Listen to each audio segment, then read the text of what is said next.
Todd McFarlane.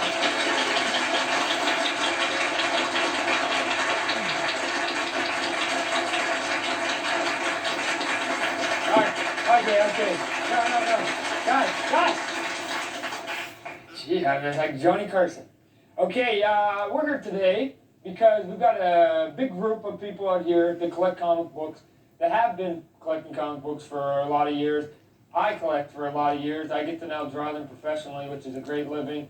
But we're going to try and give you a little bit of insight into why we do what we do. I think a lot of people are always stunned when they hear the prices of baseball cards, what they went for, and stamps and paintings, and they don't quite get it, even though they might collect like pigs or something like that. And we don't quite get why you guys collect pigs. But we're gonna tell you why we do what we do, how we do what we do, open it up to the audience, and we're going to share our thoughts on why comic books is the greatest business out there right now. The character that we're doing right now is called Spawn. We got a big placard up there. Character I designed 15 years ago, roughly 1979, 1980. I created him, put him in my portfolio, and never pulled him out. Now, I know all you guys out here that are future artist wannabes, you guys have got like reams of notepads that have your drawings on it, right? Don't tell me you haven't created like about 200 characters. Well, I used to do the exact same thing, and when I put them in my portfolio, I just never pulled them out. While I was working in Marvel comic books and DC comic books, I didn't feel that the system was set up such that I felt all that energetic to like create stuff and give it to people and let them own all the rights and the copyrights. One of the reasons why Image Comics exists today is because some of the artists are trying to take back what we feel is ours, and you know, we feel that we're a little bit bigger part of the package than the big system and the companies want. Let's go over some of the, like a how-to. Well, probably the 2 or 3 questions I get asked more than anything else, and you guys are always asking it, all you guys, is it sometime you guys want to break into comic books? You know, either, writing, as coloring, as lettering, as inking, whatever. And people always say, how do you break into comic books? Well, I'm going to give you how I broke into comic books, how I think you can break into comic books. That's only my opinion. There's 5,000 other guys who are doing comic books. You should go get their opinion because they've got another story and whatever else. I started sending samples off when I was going to college. And when I was going to college, I would send off like about 75 packages a month. And what I would do is I'd make a big chart, because I was real psychotic, and I made a chart on who sent me back replies.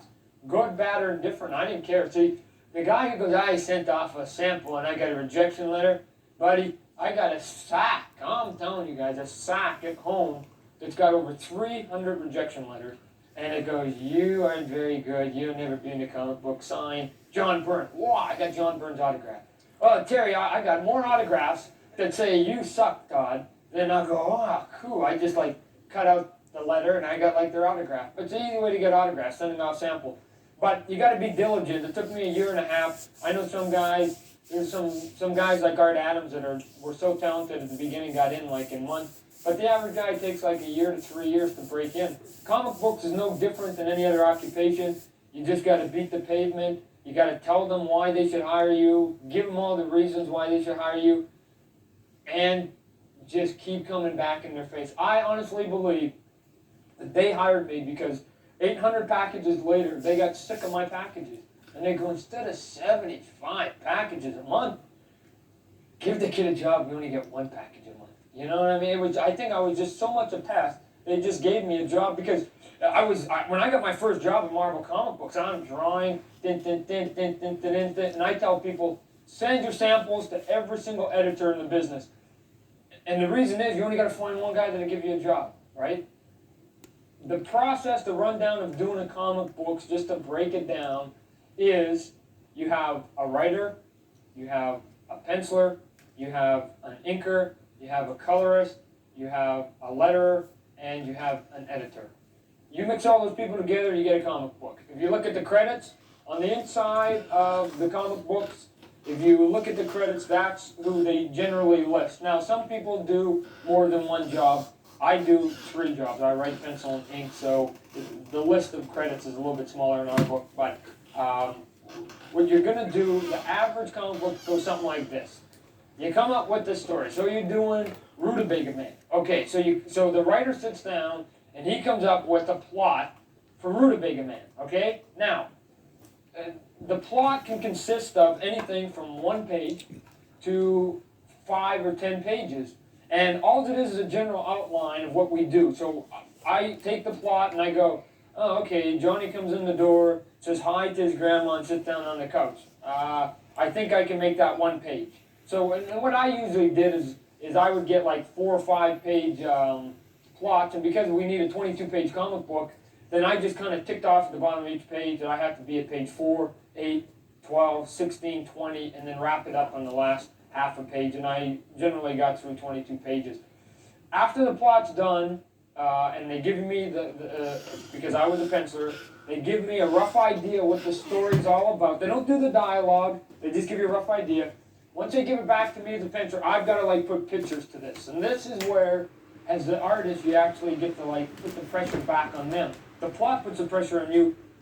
When you do the drawing, you put the pressure back on them. So, you give a writer 9 panels, that's those little boxes on each page. You give them 9 panels, they're going to write in every one of those 9 panels. You give them 2, and they somehow seem to write the book in 2 panels. So I just started going, I'm only going to give them 3 panels. I'll make one of them real big just because I like to draw a big panel. I was getting tired of drawing small stuff.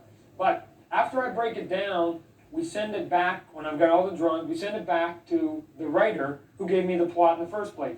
He will now look at my drawings and go, okay, I'm going to put this in their mouth and this and this. He had a rough idea what he was going to put, but what he can do now is if I had somebody saying, please pass the tea, and they were going, then hopefully they put something real happy in it, you know, because otherwise I wasted my time drawing a smile. If you do a scowl, or if you show somebody standing there like this where the body English comes in, then hopefully the writer will pick up on that and will write something that's appropriate to what you drew. After the writer writes the books for my drawings or any other artist's drawings, they type up a script with all the words, not unlike what a movie script would look like. They then send the drawing pages and they send the script to the letterer. Now the letterer is the guy who does the word balloons, and that's another whole specific category, that they're guys that literally just do the lettering on it. They put in those word balloons and the sound effects and everything else. We get the sound effects, I get the pages back, or somebody that's inking it. I now have a page with drawings and word balloons. I get my ink, I go in there, I ink over the pencils, I make it a finished black and white product, and then we send it to the colorist. They make color seps, and they do it on Xeroxes. They ship it all off to the printer, and lo and behold, you've got 500,000 comic books printed up, and they're all over the place. So they get them across the country. I mean, right now we're in I think in 12 countries right now, and I'm sure Marvel and DC are even more than that. That the process works. It's not as complicated as it sounds. It actually works pretty smoothly.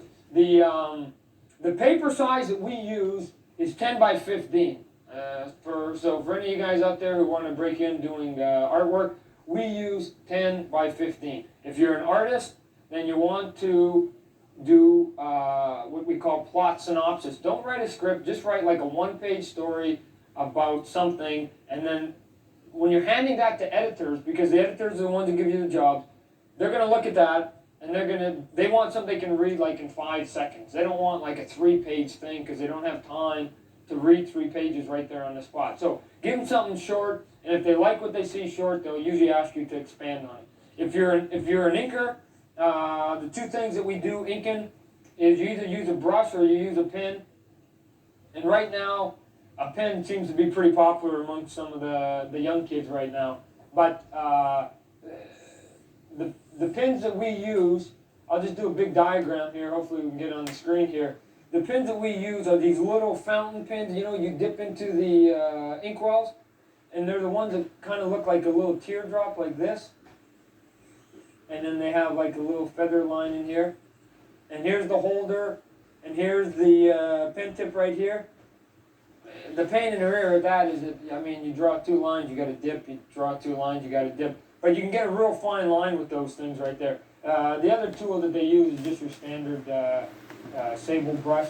And the sable brush, there's a lot of guys still use a sable brush. I've never been able to conquer that, so I've always been amazed at the guys that can handle the brush as well as the pin. The pin will give you a line this thin, or will give you a line this thick from this same tool right here, which is why I like to use it so that I can vary my weight and never have to switch it. Lettering, when they letter, they use speedball tips, which are almost the same thing, but they got little nibs like that. So if you're into doing lettering or sound effects, then get some speedball tips, and that's how that works right there. When we finally get the whole package put together, then besides getting a package together, we got to put something down there that we think is going to sell. Because if we don't sell comic books, and you guys don't buy comic books, then everybody's out of business. So some of the thing that goes behind it is, well, what are we going to put inside those pages?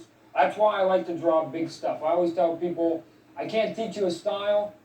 It's the toughest thing in the world. I can't teach you really to draw better, because they would tell me how to draw like Michelangelo, and I can't draw like Michelangelo, so I'm not going to tell anybody how to draw like Michelangelo. The only thing you can do is, when you're doing bodies, that there's a few samples and a few simple rules that you can follow, and once you run some of the anatomy down, like this looks like a big W right here, okay? Well, that W right there is the rule that you use for doing the chest. And as long as you say, here's the chest here, here's the collarbone, here's the biceps, this would be the shoulder, here would be the biceps here, here's the other shoulder, here comes the biceps here. The chest muscles right here always run into the biceps right here, always. Look at your arms, look at my arms right here. But this line here will run right into my chest. And the only reason I say pay attention to the W rule is because when you lift your hand and you move your hand, and that's what made comic books cool, and you move them all around, that I can now take that W and I can make it like this and like this. And that means he's got his arm raised, but I know that this is still the bicep, which is the same line here, and here's the shoulder, and here's this, and I still got the shoulder and the other bicep right here. And it runs, and like here would be his rib cage here, and then his belly down in here. But that same flow works there, because one of the problems that I find a lot of young people have when they're doing their samples is that they stick anatomy, like it looks like it just got stuck and it's not in the right place. So if you can tie something together there, if you're doing legs, you can run the legs together with muscles. You know, like if you look at your own leg, you will see that like the inside muscle right before the kneecap is lower than the outside one. So when we draw like legs, I don't know if we can get a close-up of this here, but if here's the kneecap here, if I make this low, then I know that's the inside, so I'll make this one a little bit higher up in here, and this goes into the groin area, and then we come in here with the calf up in here. And it's just a matter of, for the most part, just running everything kind of into each other. We also like to put like posters and comic books and any other kind of gimmicky stuff right now seems to be kind of hot. Some of it's not even gimmicks. Jim Valentino just did the cover of the Shadowhawk. You guys get the chance to see that? So to me, that's not a gimmick, because it's not forcing you to buy more than one copy. It's just one cool cover, you know? I don't mind guys want to use Dayglow, fold-out gate covers.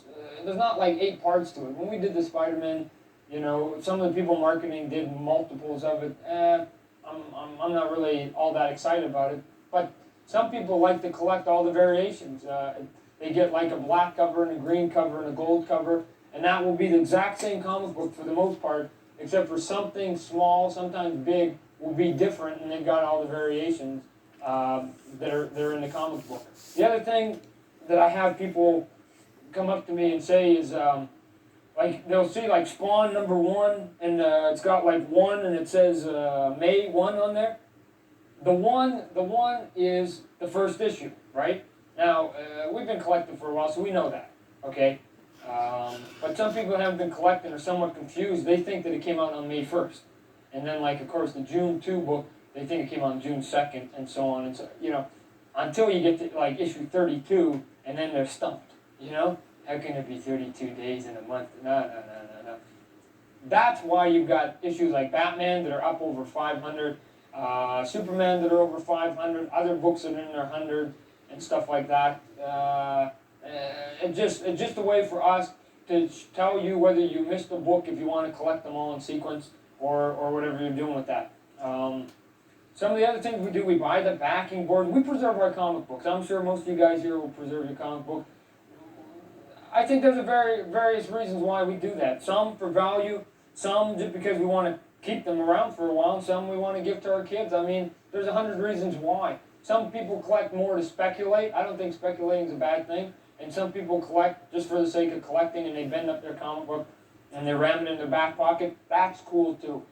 It's not for me, or I don't think anybody else will tell you what to do with your comic books. When you guys plunk down your money, you guys should be entitled to do whatever you want with that comic book and get whatever satisfaction that you need out of that. I think right now what we could do is, I think some of the viewers out there would probably, I'd like to bring up some of the people from the audience up here to the podium. We can bring you guys into this. I think they like to get more of a sense of like why you guys are collecting right now. Somebody come up to this podium right here and like tell me like what it is and why it is that you guys like are into comic books. If you don't come to the podium, I'm gonna pull you out and you're gonna have to answer anyway. I just like to get a little bit of an insight and share with the camera a bit. Basically, what do you get out of comic books? I think that would answer a lot of questions like why are you even here in the first place? And your answer is correct because it's right for you. So what's your name? AJ. AJ? Frey. Okay. Give me, why are you here today? I enjoy comic books. I've been collecting for about 5 years, and ever since I was a little kid, I've been in like Superman and stuff, and watching Super Friends on TV and stuff, the cartoon. And so you felt as though it was you were exposed to it on animation and just yeah, kind of was an extension to it. Mm-hmm. Let me ask you a question here. Okay, I'm a big kid. Okay. Now my wife's a biology teacher, and she doesn't quite get like when she comes home at the end of the day from teaching that I did like this page right here. Okay. I don't know if we can get the camera on this page right here. This is the Violator. Okay. Yeah. To me, he's cool. Do you like those monsters? Yeah, I do. Okay, how old are you anyway? 16. 16. Let me ask you a question. We got a problem sometimes with moms and dads and censorship and stuff like that. You know, too much violence. I'm one of those guys who will argue to the death that just doesn't work. You know what? You're 16. I bet you when you were... I can get this kid right here. Actually, yeah, let's get this kid right here. You come up to the podium right here, buddy. What's your name? Alex. Alex? How old are you, Alex? I'm 11. Okay, you stuttered on that one. 11, that's perfect. Okay, 11's even better than 16.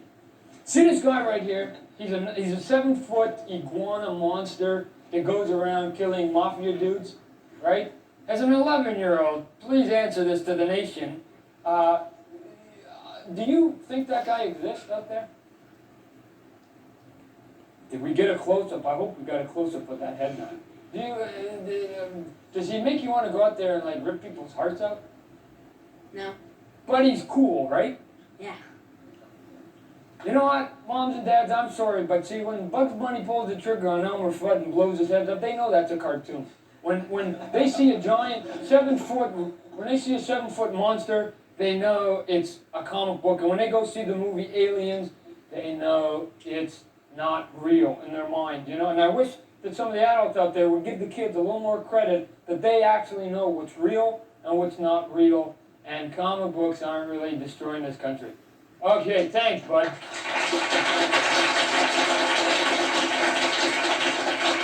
Come on up. Give me some insight into comic books. Your name, sir? I'm Salim. Salim? Yes. Good to meet you, sir. Nice to meet you too. I've been drawing ever since I was like 5 or 6. Okay. But I wasn't drawing any fantasy characters. I draw things like things I saw, like maybe Robotech or Voltron or something. And then ever since I saw comic books and started collecting them, I decided that I wanted to like try to draw for a comic book company.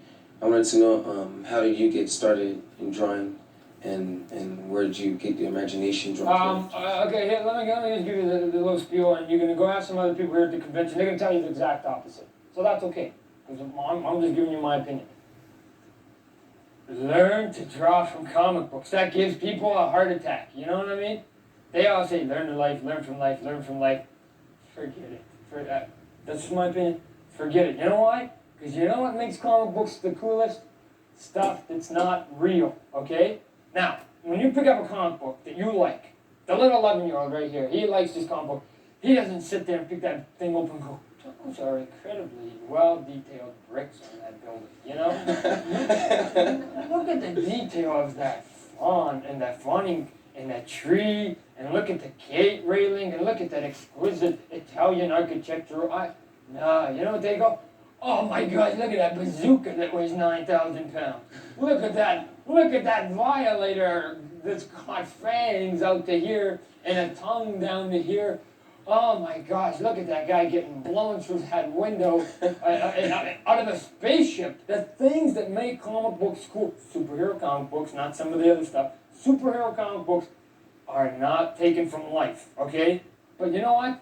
If you can just draw a cool Superman and bad trees, you got a job. You draw great bushes and a bad Superman, I'm sorry you're not in this business, because we're here to like get in your face. And I mean, I've yet to have somebody come up to me and go, Todd, I love those Buick 57s.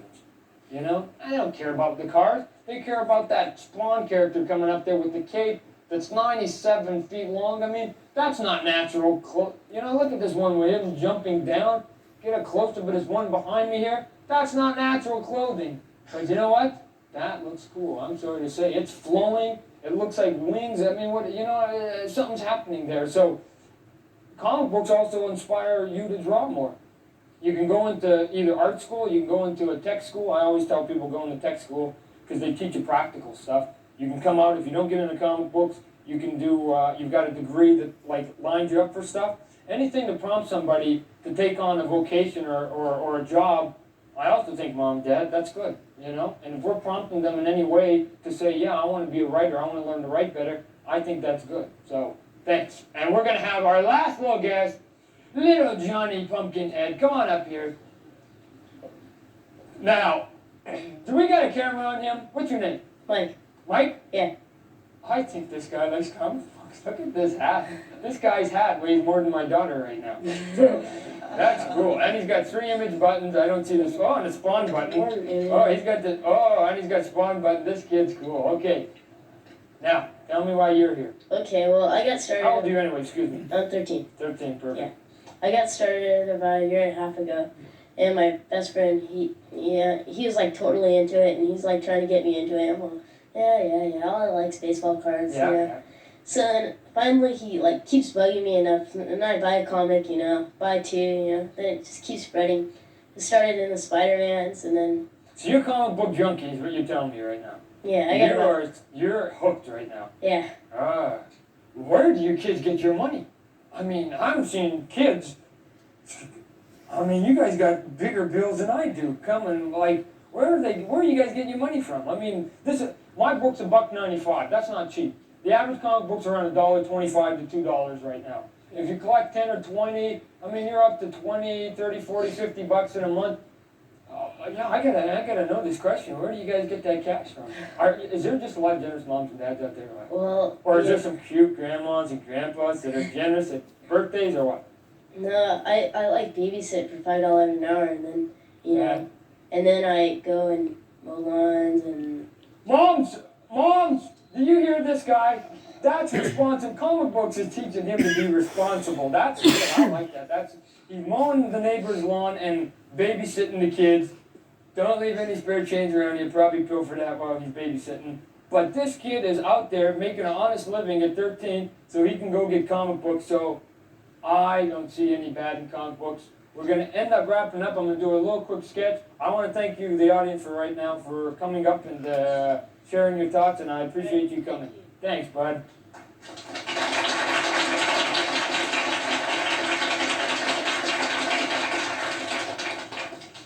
Okay, what we're going to do is, I'm sure you guys have seen all the drawings. You know what I'm going to do? I'm going to give away one of my classic secrets here. Toddy? Yes? How do you do those capes? You know what I mean? You got to have a style in this business. So, I always tell people, and it's no good if you copy this thing now, because I already beat you to it, so you're just going to make me look good if you continue it. When you're drawing, the toughest thing to do is to come up with a style, okay?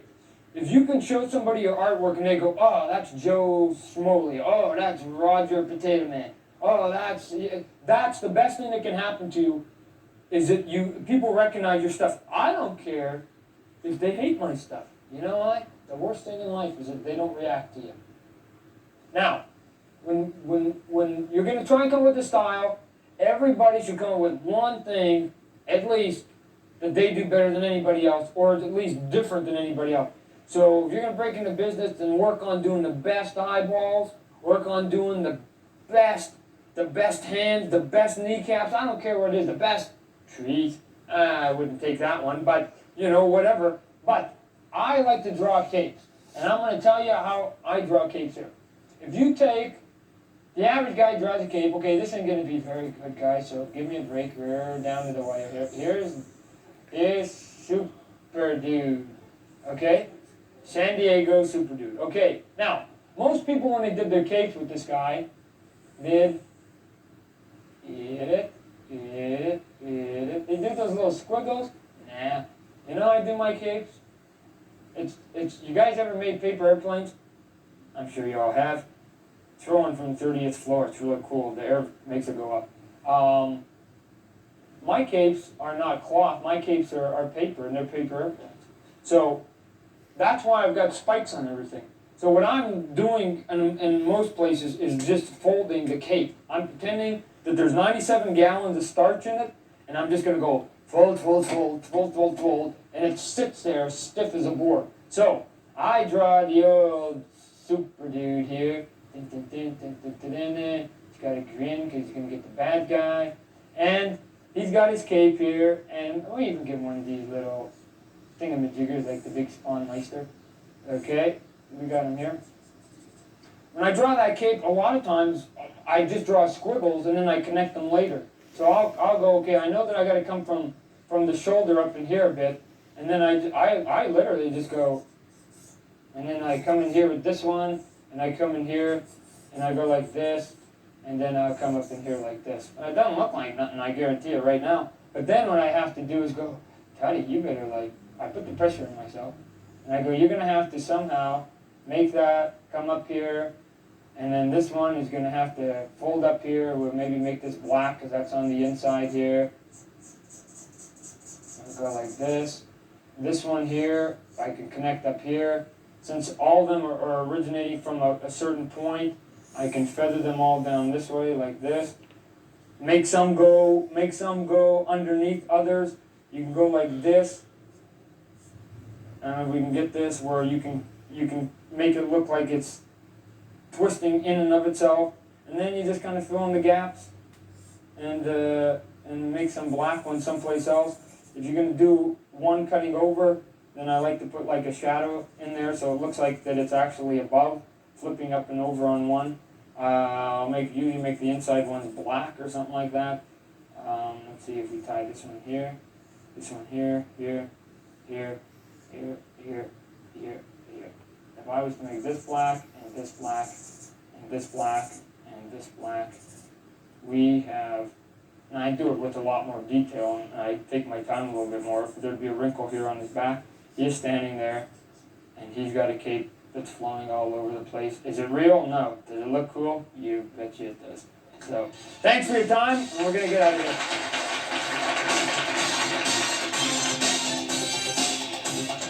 Okay, what we're going to do here to end this up, hopefully to put some of the information I've given you into a more clear picture, we're going to actually show you some of the stuff that we've done.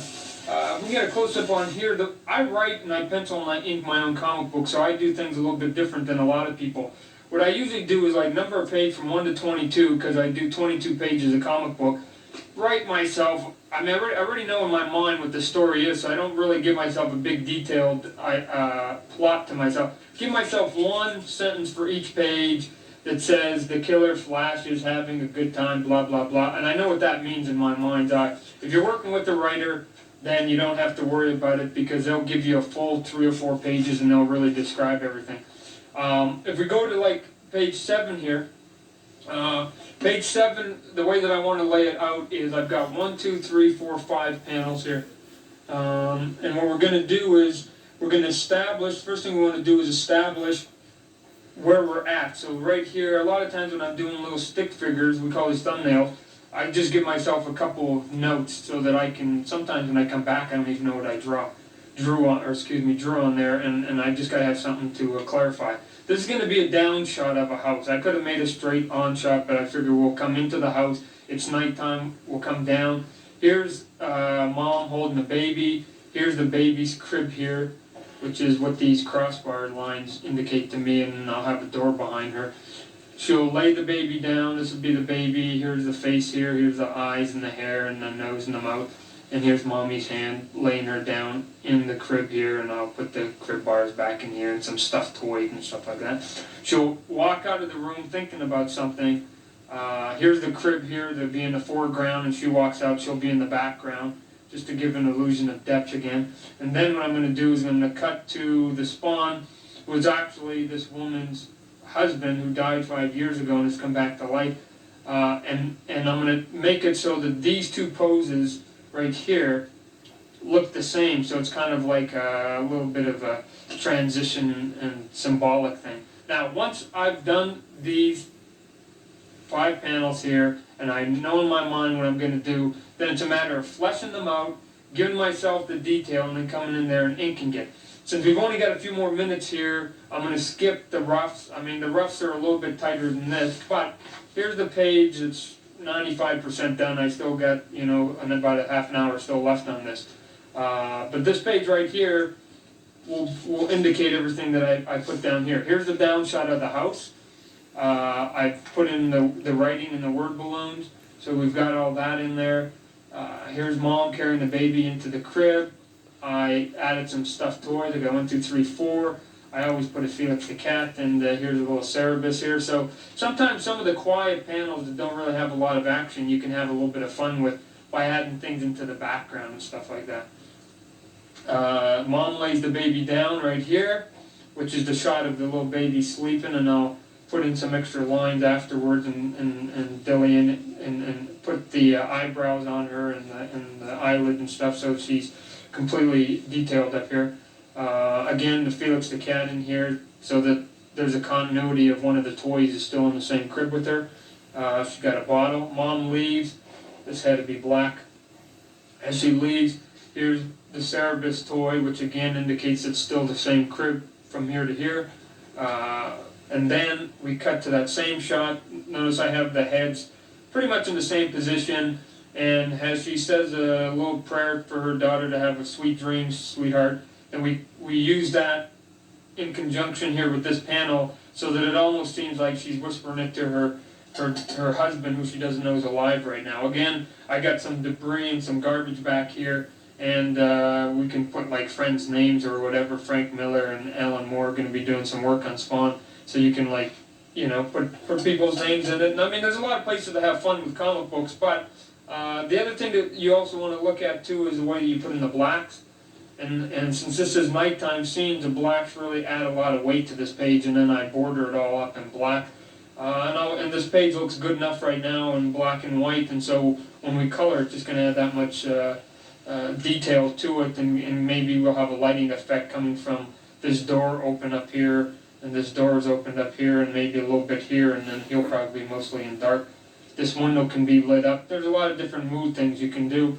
I'll probably put a tree up over here or something, but and that essentially is how we go from beginning to end. We write the script, we do the roughs, we come in here, we rough it out in blue pencil, we go get our ink pen, which is the teardrop ones, and we ink it all up, and we get the letters put on it, and after I erase this page and make it nice and clean, because when I rough in blue, I get a little bit of dirt on it, and I get a little bit of pencil smudges, so once I take the pencil and I clean it all up, the page looks a lot better for getting it all colored. But essentially, that's what a final page will look like once we finish the whole process. So good luck to you guys out there, and the best of luck to anybody that's trying to break into the business. Take care.